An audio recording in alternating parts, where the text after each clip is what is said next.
Hello बच्चों, this is Jogendra Verma and you are welcome to the online platform of Himalaya coaching.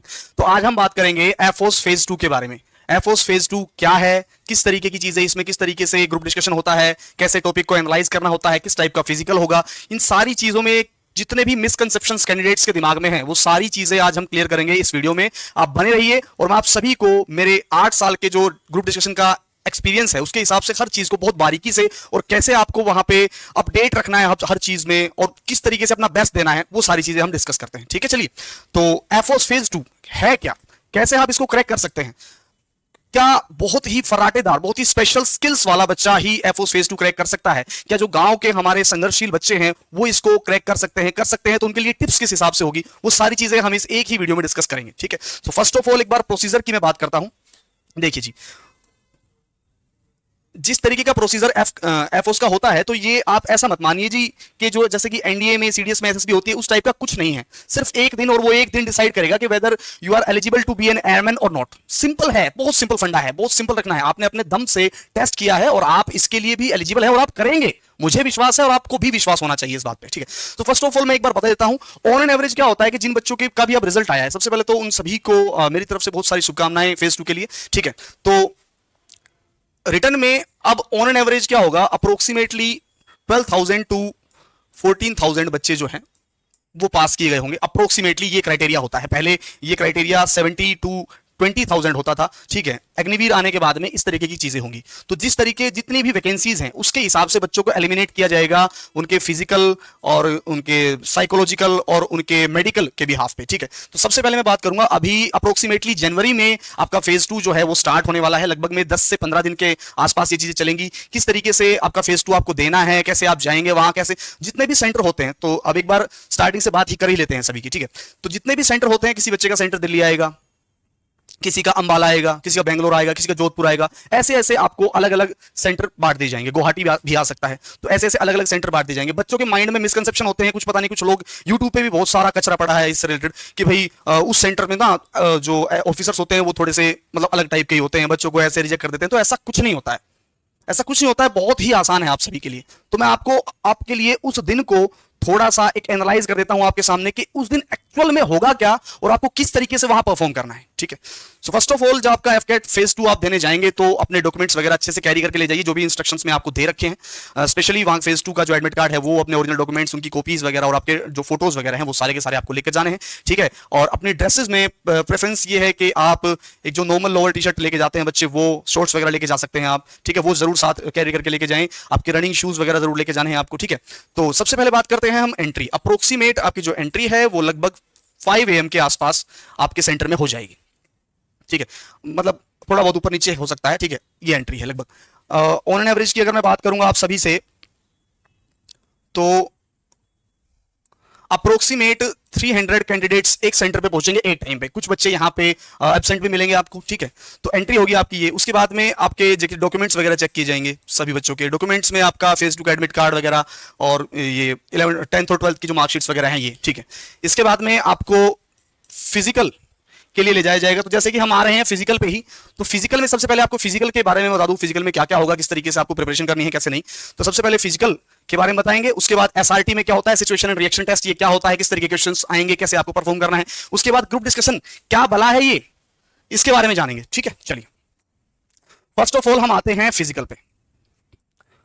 Physical की जब बात की जाएगी तो भाई इतना कुछ खास इसमें है नहीं कि बिल्कुल ही ना हो, मान लीजिए आपसे, ऐसा कुछ नहीं है। ठीक है जी, ऐसा कुछ नहीं है।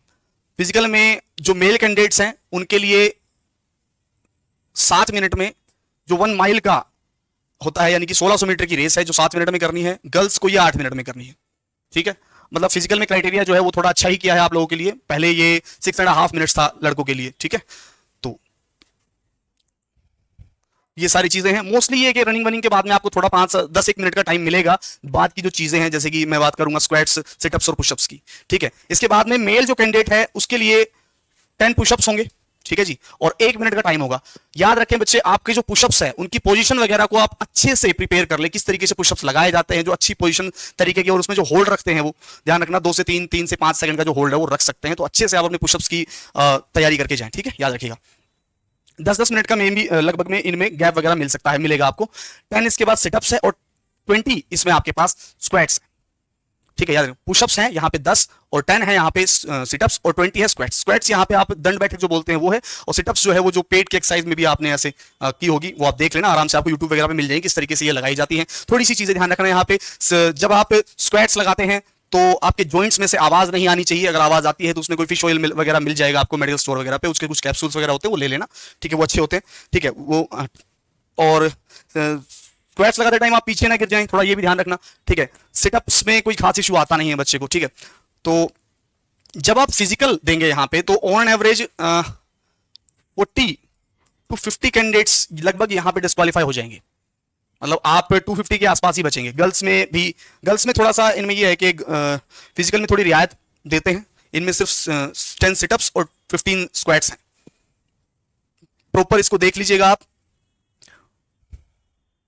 2-2 मिनट का गैप है इनके बीच में, आराम से लगा सकते हैं। कोई याद रखना जो डर गया वो मर गया, वहां पे घबराने की कोई जरूरत नहीं है, आपको बहुत सिंपली करना है इसको, ठीक है, हो जाएगा आराम से। आपके पास मिनिमम 1 मंथ है, आप आराम से प्रिपरेशन कर सकते हैं, कोई रॉकेट साइंस नहीं है इसमें समझने में, ठीक है। जैसे ही आपका फिजिकल हुआ यहाँ पे तो आपको थोड़ा टाइम मिलेगा अपने आप को थोड़ा बैलेंस करने का, ठीक है, थोड़ा टाइम मिलेगा आपको यहाँ पे। फिर इसके बाद में आपका एक टेस्ट होगा, और यहाँ ध्यान रखना कि भाई एफओस आपको यहाँ पे एक सरप्राइज दे सकती है, बिल्कुल आपको ये चीज ध्यान रखनी है कि यहाँ पे आपको एक सरप्राइज मिल सकता है।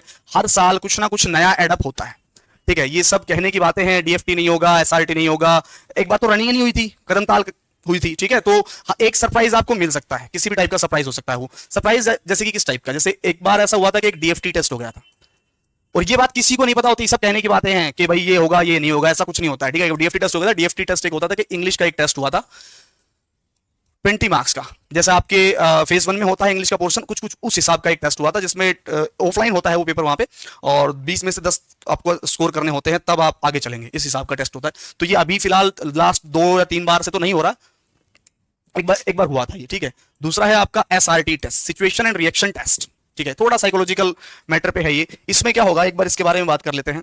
SRT situation and reaction test का मतलब ये है कि आपको सिचुएशन में डाला जाएगा, ठीक है जी। इसके होंगे 45 क्वेश्चंस जो आपको करने होंगे 30 मिनट्स में। तो यहां पे मेन बात जो आपको याद रखनी है वो ये है कि आप कोई भी क्वेश्चन छोड़ नहीं सकते, यहां पे अटेम्प्ट सारे करने हैं सबसे पहले तो। और इनमें इश्यूज क्या है कि इनकी लेंथ इतनी ज्यादा होती है कि पढ़ने में थोड़ा टाइम लग जाता है, ठीक है ना। तो इनकी प्रैक्टिस करनी है आपको, एसआरटी के क्वेश्चंस की, ये मिल जाएंगी, बुक्स वगैरह मिल जाएंगी इसकी प्रैक्टिस में भी, अपने डिस्क्रिप्शन के लिंक में डाल दूंगा पीडीएफ वगैरह इसकी, ठीक है। तो ध्यान रखना, एक ये पोर्शन जो होता है वो काफी इंपॉर्टेंट है, ठीक है। इसमें भी बच्चे बाहर होते हैं, स्पेशली ध्यान रखना कि वो बच्चे जरूर बाहर हो जाएंगे जो अनअटेम्प्टेड क्वेश्चन छोड़ेंगे। तो अनअटेम्प्टेड क्वेश्चन नहीं छोड़ने आपने। सिचुएशन एंड रिएक्शन टेस्ट का ये सीन है, इसमें जैसे क्या होगा, सिचुएशन एंड रिएक्शन यानी कि आपको एक सिचुएशन में डालेंगे कि जी आप मान लीजिए एक रेस्टोरेंट वगैरह में गए आप, तो रेस्टोरेंट में गए आप तो एक टेबल पर बैठे, उस पर आपको एक वॉलेट मिल गया, ठीक है, वॉलेट मिल गया, तो किसी बंदे का वॉलेट है वो, तो अब आप उस वॉलेट के साथ क्या करेंगे, आपके पास 4 ऑप्शंस होंगे वहां पे कि भाई आप उस वॉलेट को रेस्टोरेंट के मैनेजर को दे आएंगे, या उसमें आईडी देखेंगे किसकी है, उसके घर देने जाएंगे, ये ऐसे 4 ऑप्शन होंगे। या आप उस वॉलेट को में से पैसे निकाल के और उस वॉलेट को आप डस्टबिन वगैरह में डाल देंगे। मतलब इस तरीके के, इसको बोलते हैं सिचुएशन एंड रिएक्शन टेस्ट, इसको साइकोलॉजी के टेस्ट भी बोल देते हैं, कोई कुछ भी कह रहा है, ठीक है। बट फिर भी आप इसको ध्यान रखें, ये बहुत ईजी होता है, आपको क्वेश्चंस सारे अटेम्प्ट करने हैं, दैट्स इट, और इसके अलावा कुछ नहीं है, ठीक है। चलिए, इसमें मेनली जो चीजें आपको ध्यान रखनी है वो ये है कि भाई एक ही दिन है, इस दिन आपको अपनी सारी चीजें बेस्ट देनी है, फिजिकल में भी, साइकोलॉजिकल में भी, और आपके थिंकिंग प्रोसेस में भी सारी चीजें बेस्ट देनी है। कुछ ऐसा रॉकेट साइंस में बहुत सिंपल सी चीजें हैं, सारे जो बच्चे करने जाएंगे वो भी आपके जैसे होंगे। एसआरटी टेस्ट वगैरह में भी बच्चे बाहर होंगे, यहां से आप ये ले लीजिए कि अप्रोक्सीमेटली 180 या 150 स्टूडेंट्स आपके बचेंगे, 200 भी हो सकते हैं ये सारे के सारे। अब इसमें सीन ये है कि एक मेरा मानना ये है, मेरे पर्सनल पॉइंट ऑफ व्यू से, क्योंकि मैंने काफी सारे बैचेस एफओस के निकाले हैं, ग्रुप डिस्कशन के काफी बहुत बेहतर बैचेस भी निकाले हैं, लगभग मैं ये समझ लीजिए सिलेक्शन रेशो की मैं बात करूं तो काफी ज्यादा आया है, ठीक है। ये जैसे अगर मान लीजिए 33 स्टूडेंट्स थे तो अप्रोक्सीमेट 29 सेलेक्ट हो गए, 68 में से 63 सेलेक्ट हो गए, तो सिलेक्शन रेशो काफी अच्छा आया था। तो उसमें मैं आपको बात करूं कि कई बार ऐसा होता है कि जरूरी नहीं है, मेरे पास ऐसे स्टैमरिंग स्टूडेंट भी रहे हुए हैं जो हकलाने वाले बच्चे हैं, वो भी कर गए, और कई बार बहुत बेहतर और एक्स्ट्राऑर्डिनरी बच्चे थे वो भी रह गए। तो आप थोड़ा सा देख के वहां पे ना, you have to keep that thing simple, very simple, ठीक है। ये ध्यान रखना, अपने आपको ज्यादा भी शोर अप नहीं करना है किसी के सामने, ठीक है। इसके बाद में आपको ये इस तरीके से चीजें हैं, जैसे मान लीजिए 5 जनवरी से, मैं एक एग्जाम्पल दे रहा हूं, 5 जनवरी से स्टार्ट होता है, 5 जनवरी का हुआ, 6 जनवरी का हुआ, 7 जनवरी का हुआ, 8 जनवरी का हुआ, इस तरीके से आपके ये स्टार्ट हो जाएंगे फेज 2। अब इसमें सीन ये है कि पहले जो बच्चा होता है ना, उसका सेफ जोन में होता है, वो सेफ जोन में है, वहां पे एवरेज कैंडिडेट भी सिलेक्ट होने के पूरे चांसेस होते हैं, वो ज्यादा बच्चों को लेते हैं। और जैसे जैसे दिन ज्यादा आगे चलते जाएंगे वैसे वैसे बच्चे को सीखना पड़ेगा, उस हिसाब से बेटर होना पड़ेगा, ये चीज ध्यान रखना, ठीक है। चलो इसके बाद बात करते हैं ग्रुप डिस्कशन राउंड की। तो जैसे ही आप एसआरटी टेस्ट पास करते हैं उसके बाद में आप ग्रुप डिस्कशन राउंड में एंट्री कर जाते हैं। ग्रुप डिस्कशन राउंड में एक स्टैंडर्ड प्रोसीजर होता है।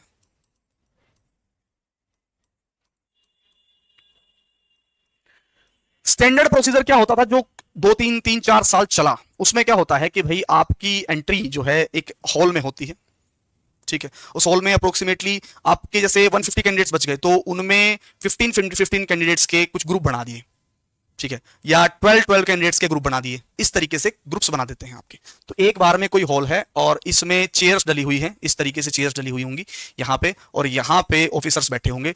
ग्रुप डिस्कशन में अंदर जाने से पहले आप लोगों से एक फॉर्म भरवाया जाएगा सभी से ही। उस फॉर्म में कुछ काफी बेसिक सी चीजें, आपकी आपका नेम, फादर का ऑक्यूपेशन, आपकी क्वालिफिकेशंस, हॉबीज वगैरह इस टाइप की चीजें फिल करवाई जाएंगी। और वो ग्रुप वाइज वो पेजेस जो होते हैं, वो आपके फॉर्म्स जो होते हैं, वो उन ऑफिसर्स के पास जाते हैं और वो यहाँ पे आपको जज या एनालाइज करते हैं। और वो खुद कह देते हैं आपके एंट्री करते ही कि आपको ध्यान नहीं देना है उनकी तरफ ज्यादा, मतलब इस तरीके से ना तो कुछ इस तरीके से, बस सिर्फ आपको अपने आपस में जितने भी बच्चे वहां पे जाएंगे ना उनको ही आपस में बातें करनी है, तो उनको आपस में डिस्कशन करना होता है, टॉपिक को एनालाइज करना होता है, ठीक है। आपको उनकी तरफ ध्यान नहीं देना, ये नहीं है कि बार बार वो गेस्चर वगैरह यूज कर रहे हो, आप बार बार उनकी आंखों में देख रहे हो, आंखें चुरा रहे हो, आंखें मिला रहे हो, इस तरीके की चीजें नहीं करनी है। और बैठने बैठने का भी एक प्रॉपर मतलब गेस्चर होता है, एक तरीका होता है, ऐसा नहीं आप रैंडमली कैसे बैठे हो, कहीं भी देख रहे हो, ऐसे कड़ियां गिन रहे हो, ऐसा नहीं कर सकते आप, ये ध्यान रखिएगा। वो सारी चीजें मैं एक ही दिन में सारी चीजें नहीं बता सकता, उसके लिए मैं आगे भी क्लासेस या वीडियोस बनाता रहूंगा। फिलहाल के लिए देखिए जरा, यहां पे वो ऑफिसर बैठे हैं, यहां पे 2 या 3 ऑफिसर्स यहां पे आपको मिलेंगे और एक बंदा आएगा।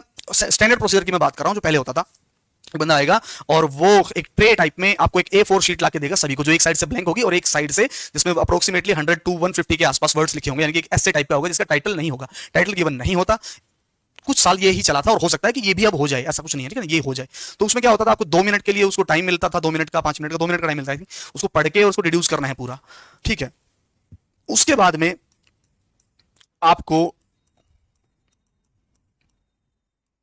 टॉपिक को पूरे को एनालाइज करना है, यानी कि किस इस ये जो आपके सामने ऐसे टाइप का दिया गया है ये किस बात पे है, जैसे mobile phone, smartphone, dowry system, और भाई इंटरनेट, पोल्यूशन, अनएम्प्लॉयमेंट, इस टाइप का कोई एक टॉपिक मिलेगा आपको वहां पे, उसके बारे में बार बार मतलब बातें हो रही होंगी, तो आपको वो टॉपिक जान लेना है कि भाई इसका नाम ये है, मुझे ये नाम टाइटल इसको देना है। वो टाइटल देके और आपको फिर उसके बाद में उस टॉपिक के बारे में 2 मिनट बाद बोलना है। अब जो बच्चा यहाँ पे स्टार्ट करता है चीजों को, अब बहुत से बच्चे यहाँ पे क्या करेंगे कि गुड मॉर्निंग से स्टार्ट कर देते हैं, रट के चले जाते हैं घर से गुड मॉर्निंग। अब दिक्कत ये है कि जब वहां आप परफॉर्म कर रहे हो ना तब गुड मॉर्निंग नहीं हो रही, तब गुड इवनिंग हो रही है। अब गुड इवनिंग गुड मॉर्निंग में बहुत से बच्चे फंस जाते हैं, तो इसको सिंपल रखने के लिए सिर्फ हेलो एवरीवन या हेलो फ्रेंड्स करके आप आगे जा सकते हैं, ठीक है। तो कोशिश करें गुड इवनिंग गुड मॉर्निंग से बचें। अगर आप ट्रायल कर रहे हैं, स्टार्टिंग से प्रैक्टिस कर रहे हैं, तो सिर्फ गुड इवनिंग से ही आगे चलेंगे आप, ठीक है।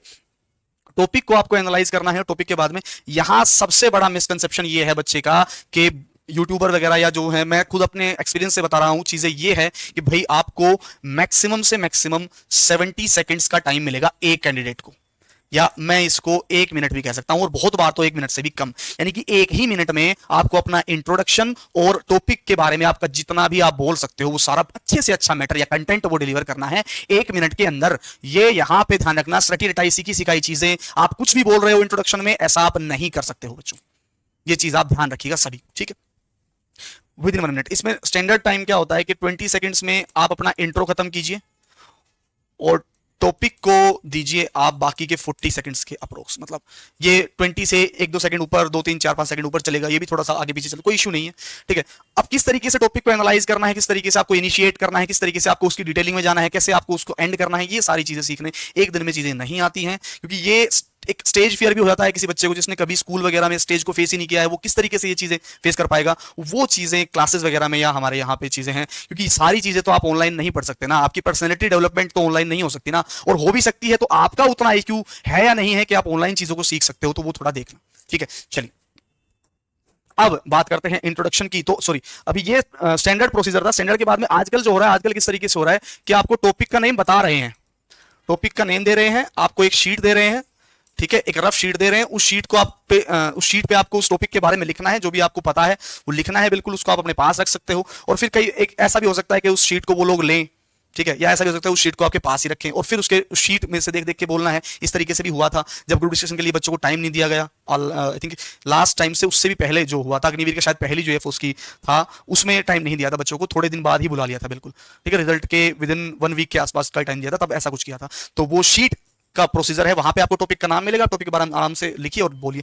अब बात करते हैं ग्रुप डिस्कशन में होता क्या है, उसके बाद क्या होता है। आपने टॉपिक के बारे में सब बच्चों ने बोल लिया है कि करके, उसमें क्या होगा, कोई बच्चा अच्छा परफॉर्म करेगा, कोई अच्छा परफॉर्म नहीं करेगा।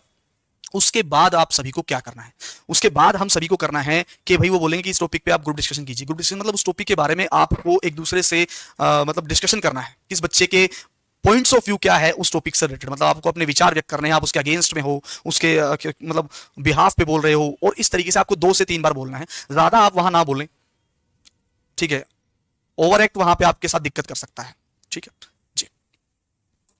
अब बात करते हैं इंट्रोडक्शन। आपका जो आइडियल इंट्रोडक्शन है बेस्ट, वो मैं आपके सामने लेके आया हूं।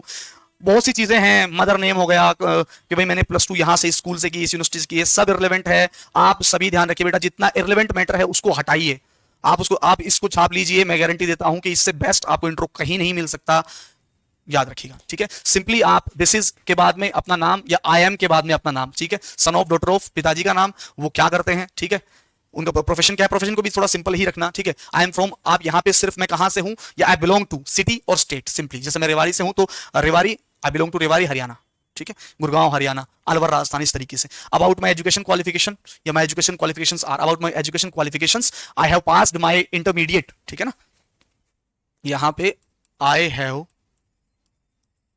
पास्ड माई इंटरमीडिएट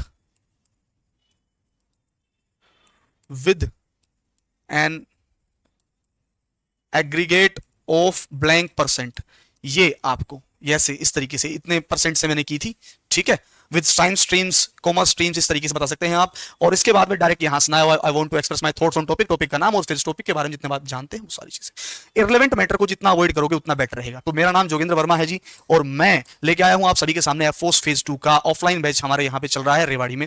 इंग्लिश में बोलना, इंग्लिश में करना, इंग्लिश में खाना, इंग्लिश में पीना बहुत इतना जरूरी नहीं है, बहुत सिंपल होता है। अगर आप फराटेदार इंग्लिश नहीं बोल सकते, आप इजीली कर सकते हैं, बहुत से बच्चों ने किया है, ऐसा कुछ नहीं है, आपको डरने की बिल्कुल भी जरूरत नहीं है, ठीक है जी, बहुत सिंपल। जिस तरीके से मैंने प्रोसीजर बताया बिल्कुल वैसे ही होता है।